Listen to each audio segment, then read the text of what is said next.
কিছুদিন আগে সোশ্যাল মিডিয়াতে ছড়িয়ে পড়েছিল সেপুদার মৃত্যুর খবর। তারপর মৃত্যুকে বুড়ো আঙুল দেখিয়ে আমাদের উপহাস করে একটি ভিডিও আপলোড করেছে। যারা আমার নামে মিথ্যা প্রভাকাণ্ডা ছড়াইছ যে আমি নাকি মরে গেছি, তাদের মুখে চুন কালি দিয়ে আমি বেঁচে আছি।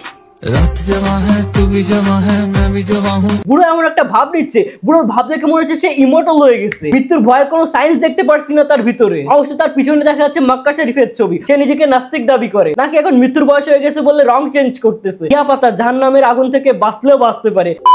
ইদানিং তার ইউটিউবে প্রতি মাসে আমি জেনেছি কমপক্ষে সে $2000 থেকে $3000 নাকি কামায়। বাহ, সেপুদাও এখন ইউটিউবারদের দেখে জেলাস ফিল করতেছে। বাট সেপুদার আমার সাথে কন্ট্যাক্ট করা উচিত। সেপুদার আইডিতে আমি কন্টেন্ট মনিটাইজ এনে দেবো। সেপুদার এই সমস্ত খুবই পপুলার। তার আইডিতে যদি কন্টেন্ট মনিটাইজ থাকতো, ফর শিওর সেপুদা মাসে $1000 করে ইনকাম করতো অ্যাটলিস্ট।